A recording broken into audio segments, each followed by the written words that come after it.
എന്തുകൊണ്ടെന്നാൽ എന്താണ് ആ പ്രവാചകനെ, ഞാൻ പറയട്ടെ, 2 സഹസ്രാബ്ദങ്ങൾക്ക് മുമ്പ് പലസ്തീനിന്റെ പ്രാന്തപ്രദേശങ്ങളിൽ ജീവിച്ച മഹാനായ ആ പ്രവാചകനെ എന്താണ് വിളിച്ചത് എന്ന് അറിയാൻ ഇന്ന് ചരിത്രപരമായ രേഖകളൊന്നും തന്നെയില്ല. എന്തുകൊണ്ടെന്നാൽ അദ്ദേഹം സംസാരിച്ചത് അരാമിക് ഭാഷയിലായിരുന്നു. അദ്ദേഹത്തിന്റെ മതപരമായ ഭാഷ, അങ്ങനെ പറയണമല്ലോ, യഹൂദന്മാരുടെ ഭാഷ ഹീബ്രു ഭാഷയായിരുന്നു. ഹീബ്രുവിലോ അരാമിക്കിലോ യേശുവിൻ്റെ, നമ്മൾ യേശു എന്ന് വിളിക്കുന്ന മഹാപുരുഷന്റെ ഒരു ശബ്ദവും രേഖപ്പെടുത്തപ്പെട്ടിട്ടില്ല. അദ്ദേഹത്തിന്റെ ഉപദേശങ്ങളോ, അദ്ദേഹത്തെക്കുറിച്ച് എന്ത് പറഞ്ഞു എന്നോ, അദ്ദേഹം മറ്റുള്ളവരെ കുറിച്ച് എന്ത് പറഞ്ഞു എന്നോ, മറ്റുള്ളവർ അദ്ദേഹത്തെ എന്ത് വിളിച്ചു എന്നോ വരെ ആ ഭാഷയിൽ രേഖപ്പെടുത്തപ്പെട്ടിട്ടില്ല. ആ ഭാഷകൾ രേഖപ്പെടുത്തപ്പെട്ടിട്ടില്ല. രേഖപ്പെടുത്തപ്പെട്ടിട്ടുള്ളത് ഗ്രീക്ക് ഭാഷയിലാണ്. ഗ്രീക്ക് ഭാഷയിലെ ഏറ്റവും പുരാതനമായ മത്തായിയും മാർക്കോസും ലൂക്കോസും യോഹന്നാനും എഴുതിയ സുവിശേഷങ്ങളിൽ ഗ്രീക്കിൽ ഈസോസ് എന്നാണ്. ഈസോസ് എന്ന് ഗ്രീക്കിൽ വിളിച്ചിട്ടുണ്ട്. ഈസോസ് എന്ന ഗ്രീക്കിലുള്ള ശബ്ദം പിൽക്കാലഘട്ടത്തിലെ ക്രൈസ്തവർ അതിന് തത്തുല്യമായ, ഈസോസിന് തത്തുല്യമായ പഴയ നിയമത്തിലെ ഏത് ശബ്ദമാണുള്ളത് എന്ന് അന്വേഷിച്ചതിന്റെ ഫലമായിട്ടാണ് യേശു എന്ന ശബ്ദം അവരുണ്ടാക്കിയത്.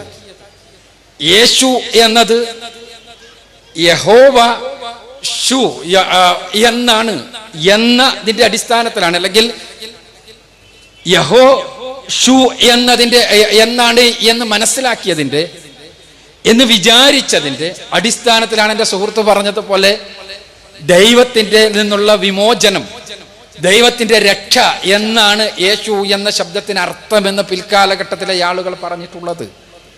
യഥാർത്ഥത്തിൽ യേശു എന്നാണോ, യഹോഷു എന്നാണോ, അല്ലെങ്കിൽ യോശുവ എന്നാണോ, യഹോശുവ എന്നാണോ അദ്ദേഹത്തെ വിളിച്ചത് എന്ന് മനസ്സിലാക്കുന്നതിന് ഇന്ന് രേഖകളൊന്നുമില്ല. ഈ വിഷയത്തിൽ 2 സഹസ്രാബ്ദങ്ങൾക്ക് മുമ്പ് ജീവിച്ച ആ വിമോചകനെ, അങ്ങനെ തന്നെ പറയട്ടെ, ആ വിമോചകനെ, പ്രവാചകനായ വിമോചകനെ എന്ത് വിളിക്കണം എന്ന വിഷയത്തിൽ ഏറ്റവും അധികം തർക്കം നടക്കുന്നത് മുസ്ലിങ്ങളും ക്രിസ്ത്യാനികളും തമ്മിലല്ല, ക്രൈസ്തവ വിഭാഗങ്ങൾ തമ്മിൽ തന്നെയാണ്. ക്രൈസ്തവ വിഭാഗങ്ങളിൽ തന്നെ പെട്ട യേശുവിനെ രക്ഷകനായി അംഗീകരിക്കുന്ന മെസായണിക് ജ്യൂസ് എന്ന് പറയുന്ന വിഭാഗമുണ്ട്. അവർ വാദിക്കുന്നത് എന്താണോ അക്കാലഘട്ടത്തിൽ ക്രിസ്തുവിനെ വിളിച്ചത് ആ പേര് കൊണ്ട് തന്നെ വിളിക്കപ്പെടണമെന്നാണ്. അതനുസരിച്ചാണ് അവരുടെ ഗവേഷണങ്ങളിൽ നിന്നാണ് ഞാൻ പറഞ്ഞ പഴയ നിയമത്തിൽ തന്നെ പറഞ്ഞിട്ടുള്ളൊരു പ്രവാചകന്റെ പേര് യോശുവ. ആ യോശുവ എന്ന ശബ്ദം ഉണ്ടായിട്ടുള്ളത് യഹോവ അല്ലെങ്കിൽ യഹോശുവ എന്നതിൽ നിന്നാണ് എന്ന് മനസ്സിലാക്കിക്കൊണ്ട് അതുതന്നെയായിരിക്കും യേശുവിൻ്റെയും പേര് എന്ന് വിചാരിച്ചുകൊണ്ടാണ് യേശു എന്ന ശബ്ദം ആണ് യേശുവിനെ വിളിക്കാൻ ഉപയോഗിച്ചത് എന്ന് സങ്കല്പത്തിലെത്തിയിട്ടുള്ളത്. പരിശുദ്ധ ഖുർആനിൽ പറഞ്ഞിട്ടുള്ള ഈസ എന്ന ശബ്ദം അറബിയിലുള്ള ശബ്ദമല്ല. പരിശുദ്ധ ഖുർആൻ പൂർവ്വ പ്രവാചകന്മാരുടെ പേരുകളെ ഏതെങ്കിലും അറബിയിലേക്ക് പരിഭാഷപ്പെടുത്തിക്കൊണ്ട് അവതരിപ്പിക്കുകയല്ല ചെയ്തിട്ടുള്ളത്. മോശ പ്രവാചകനെ പരിശുദ്ധ ഖുർആൻ മൂസ എന്ന് വിളിക്കുന്നു. മോശ ഒരു അറബി ശബ്ദമല്ല, ഹീബ്രു ശബ്ദമാണ്. ആ മോശ പ്രവാചകനെ അറബിയിലാകുമ്പോൾ അദ്ദേഹത്തെ മൂസ എന്ന് വിളിച്ചു. അറബി ലിപ്യന്തരണം അഥവാ ട്രാൻസ്ലിറ്ററേഷൻ ആണത്. അത് അറബിയിലെ ശുദ്ധ ശബ്ദമല്ല, ശുദ്ധ പദമല്ല. ഇതേപോലെ ഈസ എന്നത് അറബിയിലെ ശുദ്ധ പദമല്ല. മറിച്ച് അന്ന് ഈസാ നബി അലൈഹി സ്വലാത്തു വസ്സലാമിനെ എന്താണോ വിളിച്ചത് അതിന്റെ അറബി ലിപ്യന്തരണമാണ്, അറബി ട്രാൻസ്ലിറ്ററേഷനാണ്. അറബിയിൽ ഞാൻ സൂചിപ്പിച്ചു, ഇന്ന് ലഭ്യമായ പുരാതനമായ കയ്യെഴുത്ത് രേഖകൾ ഗ്രീക്ക് ഭാഷയിലാണുള്ളത്. ഗ്രീക്കിൽ പറയുന്നത് ഈസോസ് എന്നാണ്. ഈസോസ് എന്ന് നിങ്ങൾക്ക് വേണമെങ്കിൽ സ്ട്രോങ്ങിന്റെ ഗ്രീക്ക് ഭാഷയിൽ ഇംഗ്ലീഷിലുമുള്ള ബൈബിളുകളെ താരതമ്യം ചെയ്ത് കോൺകോഡൻസ് ഏറ്റവും പൂർവമായി ഏറ്റവും പുരാതനമായി എന്താണ് യഥാർത്ഥത്തിൽ പറയപ്പെട്ടത് എന്ന് നോക്കാൻ വേണ്ടി പണ്ഡിതന്മാർ ഉപയോഗിക്കുന്നതാണ് സ്ട്രോങ്ങിന്റെ കോൺകോഡൻസ്, അഥവാ ഗ്രീക്ക് ഭാഷയിൽ എന്താണ് ഓരോ ശബ്ദവും എന്ന്. ആ സ്ട്രോങ്ങിന്റെ കോൺകോഡൻസിൽ ജീസസിന് തുല്യമായ ഗ്രീക്ക് ശബ്ദം എന്താണ് ഉപയോഗിച്ചത് എന്നും അതിന്റെ ശബ്ദം എന്താണ് എന്നും വളരെ കൃത്യമായി രേഖപ്പെടുത്തിയിട്ടുണ്ട്. നിങ്ങൾക്ക് പരിശോധിച്ചാൽ കാണാൻ കഴിയും. ഈസോസ് എന്നാണ്. ഈസോസ് എന്ന ഗ്രീക്ക് ശബ്ദത്തിന് തുല്യമായ ശബ്ദധ്യരണം തന്നെയാണ്, ലിപ്യന്തരണം തന്നെയാണ് ഈസ. എന്താണ് ഹീബ്രുവിൽ അദ്ദേഹത്തെ വിളിച്ചത് എന്ന് നമുക്കറിയാത്തത് കൊണ്ട് തന്നെ എൻ്റെ സുഹൃത്തിന്റെ കരുതൽ ശരിയല്ല എന്ന് സൂചിപ്പിക്കുകയാണ്. അപ്പോൾ ഇതാണ് നമ്മുടെ പ്രിയ സഹോദരൻ എം അക്ബറിന് മുമ്പോട്ട് വെക്കാനുള്ള വാദം. ഇവിടെ എം അക്ബറിന് മറുപടി പറയുമ്പോൾ ആദ്യമേ തന്നെ പറയട്ടെ, എം അക്ബർ സ്വയം നിഷേധമാണ് നടത്തിയിരിക്കുന്നത്. രണ്ടാമത്തെ കാര്യം, എം അക്ബറിന് മറുപടി എം അക്ബറുടെ വാദത്തിൽ തന്നെയുണ്ട്. വ്യക്തമാക്കാം. എം അക്ബർ പറഞ്ഞു, ആ മഹാനായ പ്രവാചകൻ, ആ മഹാനായ വിമോചകൻ എവിടെ നിന്നാണാവോ അദ്ദേഹം മഹാനാണെന്നും വിമോചകനാണെന്നും അന്തരീക്ഷത്തിൽ എഴുതി വെച്ചത് എം അക്ബർ വായിച്ചതാണോ? അല്ലല്ലോ. ഇനി അറബിക്കിൽ നിന്ന് വായിച്ചതല്ല. കാരണം എം അക്ബർ പറഞ്ഞു, ഞങ്ങൾ ഗ്രീക്കിൽ നിന്ന് എടുത്തതാണ്. മോശയെക്കുറിച്ചും യേശുവിനെക്കുറിച്ചൊന്നും ഞങ്ങൾക്കറിയില്ല. അത് മറ്റ് ഭാഷകളിൽ പ്രസിദ്ധീകരിക്കപ്പെട്ടിരുന്ന പ്രചാരത്തിലിരുന്ന ഗ്രന്ഥങ്ങളിൽ നിന്ന് ഞങ്ങളെടുത്ത് എഴുതിയതാണ് എന്നുള്ള കോപ്പിയാണ്, പകർത്തിയതാണ് എന്ന് സ്വാഭാവികമായി എം അക്ബർ സമ്മതിച്ചു കഴിഞ്ഞു. അപ്പം അവൻ മഹാനായ പ്രവാചകൻ, മഹാനായ വിമോചകൻ എന്ന് അടിവരയിട്ട് എം അക്ബർ യേശു കർത്താവിനെ കുറിച്ച് പറയുന്നുണ്ട്. ഓക്കെ, അപ്പോൾ അത് എവിടെ നിന്നുണ്ടായി? വന്നിട്ട് പറയുകയാണ്, ഒരു രേഖയും ലഭ്യമല്ലായിരുന്നു. അപ്പോൾ ഒരു രേഖയും ലഭ്യമല്ലാതിരുന്നെങ്കിൽ എവിടുന്നാണ് ഇവൻ മഹാനാണെന്നും വിമോചകനാണെന്നും എം അക്ബർ പറഞ്ഞത്? അപ്പോൾ എവിടെയോ രേഖയുണ്ടായിരുന്നു. ആ രേഖ അറബിക്കിലല്ലായിരുന്നു എന്നാണ് ഞാൻ പറഞ്ഞത്. പിന്നെ എവിടുന്നാ? അവർ പറഞ്ഞു ഗ്രീക്കിൽ നിന്നാണെന്ന് പറഞ്ഞു. അപ്പോൾ എം അക്ബർ സഹോദരൻ നടത്തുന്നത് ഒരു വിഡ്ഢിവേഷം കെട്ടുകയാണ്. എം അക്ബർ സഹോദരൻ സ്വയം പൊട്ടൻ കളിക്കുകയും മറ്റുള്ളവരെ പൊട്ടനാക്കുകയും ചെയ്യുകയല്ലേ ചെയ്യുന്നത്? കാരണം ഒരിടത്തും ലഭ്യമല്ലായിരുന്നു എന്ന് പറഞ്ഞു, പിന്നെ പറഞ്ഞു ഗ്രീക്കിൽ കിട്ടുമായിരുന്നു, അവിടുന്ന് ഞങ്ങൾ എഴുതിയെന്ന് പറഞ്ഞു. ഇവിടെ ഒരു കാര്യം വ്യക്തമാവുകയാണ്, യേശു കർത്താവ് സംസാരിച്ച ഭാഷ ഗ്രീക്കിലല്ല. അപ്പം ഗ്രീക്കുകാർക്ക് വേറെ എവിടുന്ന് കിട്ടിയതാണല്ലോ. അപ്പം ഗ്രീക്കുകാർക്കും കിട്ടുന്ന രീതിയിലും അറബികൾക്ക് മുഹമ്മദീയർക്ക് കിട്ടുന്ന രീതിയിലും പൗരാണികമായ രേഖ എവിടെ ഉണ്ടായിരുന്നല്ലോ. ഇതുകൊണ്ടാണ് പറഞ്ഞത് സ്വയം പൊട്ടം കളിക്കുകയും മറ്റുള്ളവരെ പൊട്ടം കളിപ്പിക്കുകയുമല്ലേ ചെയ്യുന്നത് എന്ന വാദം. ഇനി ഈസായും യേശുവും ഒരാളാണോ എന്ന് പരിശോധിക്കുമ്പോൾ ഇവിടെ തന്നെ എം അക്ബറിൻ്റെ വാദം തീർന്നു, ഇത് അവസാനിപ്പിക്കാവുന്നതാണ്. എന്നാലും അല്പം ഡീറ്റെയിലിലേക്ക് പോകുമ്പോൾ ഈസായും യേശുവും ഒരാളാണോ എന്ന് പരിശോധിക്കുമ്പോൾ ഖുറാനിലും ബൈബിളിലുമുള്ള ഈസായുടെയും യേശുവിൻ്റെയും വിവരണങ്ങളിലൂടെ കടന്നു പോകേണ്ടിയിരിക്കുന്നു. ഈ വിവരണങ്ങളിൽ എവിടെയെങ്കിലും വ്യത്യാസമുണ്ടെങ്കിൽ, പ്രത്യേകിച്ച് 800 വർഷങ്ങൾക്ക് ശേഷം എഴുതപ്പെട്ട ഗ്രന്ഥത്തിൽ വ്യത്യാസമുണ്ടെങ്കിൽ, ഗ്രീക്കിൽ നിന്ന് എഴുതിയതാണെന്ന് സമ്മതിച്ചിരിക്കുന്നത് കൊണ്ടും ബൈബിളിൽ പറഞ്ഞിരിക്കുന്ന യേശു കർത്താവിൽ നിന്ന് വ്യത്യസ്തമായ വിവരണം ഖുറാനിലെ വ്യാജ കഥാപാത്രമായിരിക്കുന്ന ഡ്യൂപ്ലിക്കേറ്റ് ആയിരിക്കുന്ന ഈസാ മസീഹിനുണ്ടെങ്കിൽ ഖുറാനിലെ വിവരണങ്ങൾ വ്യാജവും മനുഷ്യ കൈകടത്തലുകൾ നടന്നതുമാണ് എന്ന് ലോകം അംഗീകരിക്കും. കാരണം ഒരു ഉദാഹരണം പറയട്ടെ, ഞാൻ മലയാളത്തിൽ ഒരാളെക്കുറിച്ചൊരു കാര്യം എഴുതുന്നു, എന്നിട്ട് ഞാൻ പറയുകയാണ് സംസ്കൃതത്തിൽ നിന്ന് എടുത്തതാണെന്ന് പറഞ്ഞാൽ ഞാൻ എഴുതിയ ഗ്രന്ഥം ആധികാരികമല്ല. കാരണം സംസ്കൃതത്തിൽ നിന്ന് എടുത്തതെന്ന് ഞാൻ പറഞ്ഞല്ലോ. അതുകൊണ്ട് തന്നെ ഈസാ നബിയുടെ വിവരണത്തിലും യേശു കർത്താവിൻ്റെ വിവരണത്തിലും ഖുറാനിൽ എന്തെങ്കിലും വ്യത്യാസമുണ്ടെങ്കിൽ ഇത് അറബിക്കിലുള്ളതല്ലാത്തതുകൊണ്ടും സ്വാഭാവികമായും അതിന് ആധികാരികതയില്ല.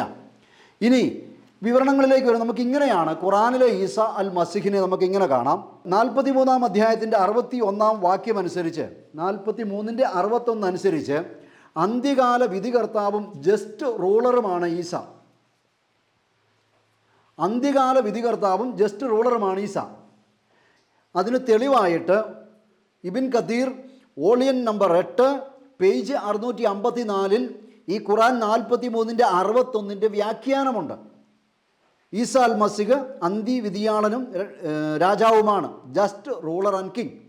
സഹീൽ ബുഖാരി 3447 നമ്പർ ഹദീസിലും ഇതിന് വ്യാഖ്യാനമുണ്ട്.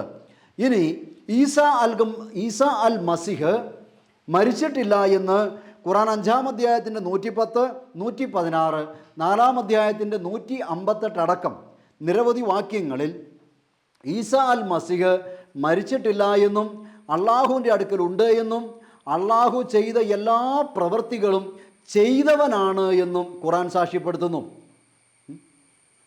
അള്ളാഹു ചെയ്ത എല്ലാ പ്രവൃത്തികളും ചെയ്തവനും വീണ്ടും വരാനിരിക്കുന്നവനും അന്ത്യകാല രാജാവും വിധികർത്താവും ഈസാ അൽ മസിഹാണ് എന്ന് 43-ന്റെ 61, 5-ന്റെ 110, 116, 4-ന്റെ 158 മറ്റനേകം വാക്യങ്ങൾ. ബൈബിളിലേക്ക് വരുമ്പോൾ പിതാവായ ദൈവം, സൃഷ്ടാവായ ദൈവം, രക്ഷകനായ ക്രിസ്തു, സഹായകനായ പരിശുദ്ധാത്മാവ്, പിതാവായ ദൈവം, സൃഷ്ടാവായ ദൈവം ചെയ്ത എല്ലാ പ്രവൃത്തികളും യേശു കർത്താവും ചെയ്യുന്നു. ജീവൻ കൊടുക്കുകയും സുഖപ്പെടുത്തുകയും പാപം മോചിപ്പിക്കുകയും എല്ലാ പ്രവൃത്തികളും യേശു കർത്താവും ചെയ്യുന്നു. അപ്പോൾ ബൈബിളിലെ പിതാവായ സൃഷ്ടാവായ ദൈവവും യേശു കർത്താവും ഒരാൾ തന്നെയാണ്. ഖുറാനിലെ ഈസാ അൽ മസിഹും അള്ളാഹുവും തത്വത്തിൽ ഒരാൾ തന്നെയാണ്. ഇതാണ് ഖുറാൻ്റെ വിവരണം അനുസരിച്ച് വരുന്നത്. അല്ലെങ്കിൽ ഖുറാനെ കൊണ്ട് കള്ളം പറയുന്നവരാകും മുഹമ്മദിയർ നിഷേധിച്ചാൽ. ഇനി ഖുറാൻ്റെ വ്യാഖ്യാനത്തിലേക്ക് ഡീറ്റെയിലേക്ക് വരുമ്പം ഖുറാൻ അനുസരിച്ച് ഈ അള്ളാഹുവിന് തുല്യമായ എല്ലാ പ്രവൃത്തികളും ചെയ്യുന്നതായ ഈസാ അൽ മസിഹ് മരണമില്ലാത്തവനും വീണ്ടും വരാനിരിക്കുന്നവനുമായ ഈസാ അൽ മസിഹ് വെറും ദൂതൻ മാത്രമാണെന്നാണ് ഖുറാൻ പറയുന്നത്. അപ്പം വെറും ദൂതനാക്കി മനുഷ്യനാക്കി ഈസാ അൽ മസിഹിനെ തരം താഴ്ത്തുകയാണ്. എന്നാൽ ബൈബിളിലേക്ക് വരുമ്പോൾ അങ്ങനെയില്ല. ഇതാണ് വ്യത്യാസം. ഇവിടെ ഒരു ചോദ്യമുണ്ട് ഇസ്ലാമിക ലോകത്തോട്. ഇന്ത്യയുടെ നോട്ട് വ്യാജ പതിപ്പ് പാകിസ്ഥാൻ ഇറക്കാറുണ്ട്, ഒരേപോലെ ഇരിക്കും. കള്ളനോട്ട്, പാകിസ്ഥാൻ ഇറക്കുന്ന കള്ളനോട്ട് പക്ഷേ ഒരേപോലെ ഇരിക്കുന്നു. മാത്രവുമല്ല, പ്രത്യേക പരിശീലനം കിട്ടിയവർക്കും ബാങ്ക് ജീവനക്കാർക്കും അല്ലാതെ തിരിച്ചറിയാൻ പറ്റാത്ത രീതിയിൽ പോലും കള്ളനോട്ട് ഇറക്കാൻ കള്ളന്മാർക്കറിയാം. അപ്പോൾ ഒരേപോലെ ഇരിക്കും. പ്രത്യക്ഷത്തിൽ സാധാരണക്കാർക്ക് തിരിച്ചറിയാൻ പറ്റിയല്ല എന്നോർത്തുകൊണ്ട് കള്ളൻ നല്ലവനാകുന്നില്ല, വ്യാജൻ ഒറിജിനലാവില്ല. വ്യാജൻ തന്നെയാണ്. അതുകൊണ്ട് ഗ്രീക്കിൽ നിന്ന് എടുത്തെഴുതി ഉണ്ടാക്കിയതും മുഹമ്മദിന് അള്ളാഹുവിനൊപ്പം തന്നെ പ്രതിഷ്ഠിക്കുന്നതിന് വേണ്ടി ഈസാ അൽ മസിഹിനെ വെറും ദൂതനാക്കി തരം താഴ്ത്തിയതാണ് എന്നുള്ള വാദം നിലനിൽക്കുന്നതാണ്. ഇതിന് മറുവാദം ഉന്നയിക്കാൻ ഇസ്ലാമിക ലോകത്ത് ആർക്കും സാധിക്കുകയില്ല, ഒരാൾക്ക് പോലും സാധിക്കുകയില്ല. സാധിച്ചാൽ നിങ്ങൾ അള്ളാഹുവിനെയും ഖുർആനെയും നിഷേധിക്കുകയാണ്. അതുകൊണ്ട് തന്നെ സ്വാഭാവികമായും ബൈബിളിലെ യേശുവാണ് ശരി, ഖുറാനിലെ ഈസാ അല്ല ശരി എന്നുള്ളതാണ്. ഇനി മുമ്പോട്ട് വരുമ്പോൾ ഈസാ അൽ മസിഹിൻ്റെ അനുയായി, ഖുറാനിലെ ഈസാ അൽ മസിഹിൻ്റെ അനുയായികളുടെ പ്രത്യേകത എന്താണ്? 3-ാം അധ്യായത്തിൻ്റെ 55-ഉം 61-ന്റെ 14 ഈ 2 വാക്യങ്ങൾ അനുസരിച്ച് ജസ്റ്റ് 2 പറഞ്ഞു പോവുകയാണ്. എല്ലാ കാലത്തേക്കും ഇഹത്തിലും പരത്തിലും ഏറ്റവും ശ്രേഷ്ഠർ ഈസാ അൽ മസിഹിൻ്റെ അനുയായികളാണ്. അപ്പോൾ ഇവിടെ യേശു കർത്താവിനെ അനുഗമിക്കുന്നവരും അങ്ങനെ തന്നെയാണ്. അപ്പം ഈ രണ്ടും സാമ്യം ഒരേപോലെ പോവുകയാണ്, ദൂതൻ എന്ന പ്രയോഗം ഒഴികെ. അപ്പോൾ ദൂതൻ എന്ന ഈ പ്രയോഗം മുഹമ്മദ് കൊണ്ടുവന്നതാണ് എന്നുള്ളതിന് ഖുറാനിൽ നിന്ന് തന്നെ തെളിവ് തരാം. എന്താണെന്നല്ലേ പറഞ്ഞു കേട്ടുള്ളൂ.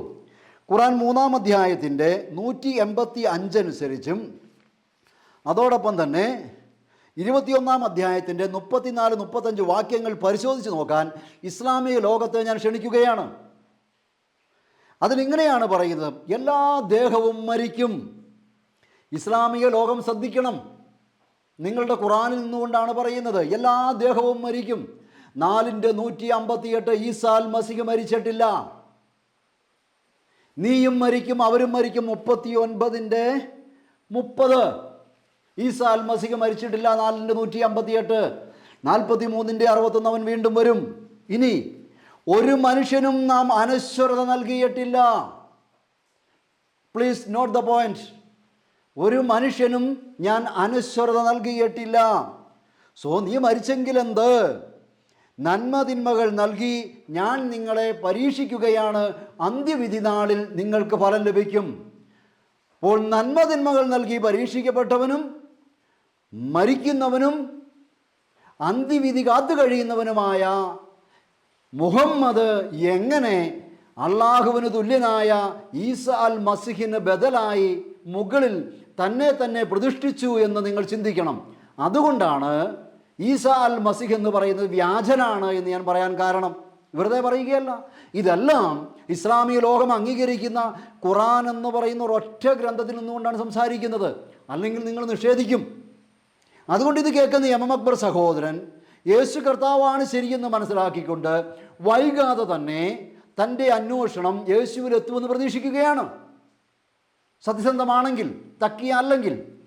ഇനി നോക്കിക്കോളൂ, ഖുറാൻ 40-ാം അധ്യായത്തിൻ്റെ 55-ഉം 23-ാം അധ്യായത്തിൻ്റെ 118-ഉം 46-ാം അധ്യായത്തിൻ്റെ 9-ഉം അനുസരിച്ച്, ഒന്നുകൂടെ പറയാം, 40-ൻ്റെ 55, 23-ൻ്റെ 118, 46-ൻ്റെ 9 ഇതനുസരിച്ച് പാപത്തിന് മാപ്പ് നേടേണ്ടവനാണ് മുഹമ്മദ്. രാവിലെയും വൈകുന്നേരവും മാപ്പ് നേടുകയും കരുണയ്ക്ക് വേണ്ടിയും പുറത്തു തരണമേ എന്ന് പ്രാർത്ഥിക്കുകയും സ്തുതിക്കുകയും ചെയ്യേണ്ട വെറും സാധാരണക്കാരനായ മനുഷ്യനാണ് മുഹമ്മദ് എന്ന് പഠിപ്പിക്കുന്നു. ആ മുഹമ്മദ് എങ്ങനെയാണ് ഷഹാദത്ത് കലിമയിൽ അള്ളാഹുവിനൊപ്പം സ്ഥാനം പിടിച്ചത്? മുഹമ്മദീയരുടെ ആരാധനാ കേന്ദ്രമായി മതനിന്ദയും പ്രവാചക നിന്ദയും, അള്ളാഹു നിന്ന ഇല്ലെന്ന് ഓർക്കണം. അള്ളാഹുവിൻ്റെ മുകളിലാണ് മുഹമ്മദ്, അള്ളാഹു നിന്നയില്ല. ഈ പ്രവാചക നിന്നയിലൂടെ അള്ളാഹുവിൻ്റെ ഒപ്പമോ അള്ളാഹുവിന് മുകളിലോ മുഹമ്മദ് എങ്ങനെ തന്നെ പ്രതിഷ്ഠിച്ചു? ഈസാ അൽ മസീഹിനെ ദൂതനാക്കി മാറ്റിയതിൻ്റെ പിന്നിലെ ഗുട്ടൻസ് ഇസ്ലാമിക ലോകത്തിന് മനസ്സിലായെന്ന് കരുതുകയാണ്. അപ്പം 40-ൻ്റെ 55-ഉം 23-ൻ്റെ 118-ഉം 46-ൻ്റെ 9-ഉം അനുസരിച്ച് തനിക്കും തൻ്റെ അനുയായികൾക്കും എന്തു പറ്റുമെന്ന് പറയാൻ അധികാരമില്ലാത്തവനും ആളല്ലാത്തവനും പാപത്തിന് മാപ്പ് തേടേണ്ടവനും പൊറുതി ചോദിച്ച് പ്രാർത്ഥിക്കേണ്ടവനും അള്ളാഹുവിനെ സ്തുതിക്കേണ്ടവനും മലക്കിറങ്ങി വരാത്തവനും അടയാളങ്ങളില്ലാത്തവനും ആണ് മുഹമ്മദ് എന്ന് ഖുറാനിൽ അനവധി വാക്യങ്ങളിലൂടെ ആവർത്തിച്ച് പറയുകയാണ്. ഈ വ്യക്തിയുടെ മേൽ എങ്ങനെ പ്രവാചക നിന്ന് സ്ഥാപിച്ചെടുത്തു? ഈ വ്യക്തി എങ്ങനെ ഈസാ അൽ മസീഹിൻ്റെ മുകളിലേക്ക് എത്തി? അപ്പം ഇത്തരം അനുയായികൾക്ക് എന്തു പറ്റുമെന്ന് പറയാൻ കഴിവില്ലാത്തവനും പാപമോചനം തേടേണ്ടവനും അന്ത്യവിധി കാത്ത് കഴിയുന്നവനും ഇപ്പോഴും കഴിയുകയാണ്. അദ്ദേഹം അന്ത്യവിധി കാത്ത് കഴിയുകയാണ്. അപ്പം തന്നെ രക്ഷിക്കുവാനും തൻ്റെ വിധി എന്തെന്ന് പറയാൻ അറിയില്ലാത്തവനുമാണ് മറ്റുള്ളവരെ രക്ഷിക്കുന്നു. വിരോധാഭാസമല്ലേ? അതുകൊണ്ട് എം എം അക്ബർ സ്വയം വിഡ്ഢിയാവുകയല്ലേ? ഇവിടെയാണ് പറഞ്ഞത് ബൈബിളിലെ യേശുവാണ് ഒറിജിനൽ, മറ്റേത് ഡ്യൂപ്ലിക്കേറ്റ് ആണെന്ന് പറയാൻ കാരണം ഈ രണ്ട് വാദങ്ങളാണ്. ഈ വാദം ഉയർത്തിയ വ്യക്തിക്ക് യാതൊരു ക്രെഡിബിലിറ്റിയുമില്ല എന്നും ഞങ്ങൾ പ്രവാചകർക്കിടയിൽ തിരിച്ചുവ്യത്യാസം കാണിക്കുകയില്ല എന്ന് ആണയിട്ട് പറയുകയും പ്രവാചകൻ നിന്ന് സ്ഥാപിച്ചെടുക്കുകയും അള്ളാഹുവിൻ്റെ മുകളിൽ പ്രതിഷ്ഠിക്കുകയും തൻ്റെ അനുയായികൾക്ക് എന്ത് പറ്റുമെന്ന് പറയാൻ ആളല്ലാത്തവനും പാപമോചനം നേടേണ്ടവനും അന്ത്യവിധി കാത്ത് കഴിയുന്നവനും മരണത്തെ അതിജീവിക്കാൻ കഴിയാത്തവനുമായ മുഹമ്മദ് അന്ത്യവിധിയാളനും പാപം ചെയ്യാത്തവനും അള്ളാഹുവിന് തുല്യമായ എല്ലാ പ്രവൃത്തികളും ചെയ്തവനുമായ ഈസാ അൽ മസീഹിൻ്റെ മുകളിലേക്ക് തന്നെ പ്രതിഷ്ഠിച്ചിരിക്കുന്നത് കൊണ്ടും അത്തരമൊരു ഗ്രന്ഥത്തിൽ നിന്ന് എം എം അക്ബർ വാദങ്ങൾ ഉയർത്തുന്നത് കൊണ്ടും അടിസ്ഥാനരഹിതവും തന്നെ നിഷേധിക്കുന്നതും വൈരുദ്ധ്യം നിറഞ്ഞതുമായ ഒരു ഗ്രന്ഥത്തിൽ നിന്നുകൊണ്ട് ക്രിസ്ത്യാനികളെ വിമർശിക്കുന്നത് കൊണ്ടും ബൈബിളിനെ വിമർശിക്കുന്നത് കൊണ്ടും എം എം അക്ബറിൻ്റെ വാദം മുഖവിലയ്ക്ക് പോലും എടുക്കാതെ തള്ളിക്കളയേണ്ടതാണ് എന്നും എം എം അക്ബർ അടിയന്തരമായി മനസ്സിരുത്തി വിശുദ്ധ ബൈബിൾ വായിച്ചു നോക്കുകയും ഈ വ്യാജ കഥാപാത്രത്തിൽ നിന്ന് ഒറിജിനലിലേക്ക് വന്ന് ദൈവത്തെ മനസ്സിലാക്കുമെന്ന് പ്രതീക്ഷിക്കുകയുമാണ്. എം എം അക്ബറിൻ്റെ ദൈവാന്വേഷണം സത്യസന്ധമാണ് എങ്കിൽ, എം എം അക്ബറിൻ്റെ മാത്രമല്ല ഇസ്ലാമിക ലോകത്തിൻ്റെ ദൈവാന്വേഷണം സത്യസന്ധമാണ് എങ്കിൽ, ഇവിടെയാണ് നിങ്ങൾ മനസ്സിലാക്കേണ്ടത്. ദൈവത്തെ സ്നേഹിക്കുക, മനുഷ്യനെ സ്നേഹിക്കുക, തന്നെ സ്നേഹിക്കുക. ഇതാണ് ദൈവം വെളിപ്പെടുത്തിയതിൽ ഏറ്റവും ശ്രേഷ്ഠവും പൂർണ്ണവുമായ വെളിപ്പെടുത്തൽ. ആ വെളിപ്പെടുത്തലിൻ്റെ ആൾരൂപമാണ് ക്രിസ്തു.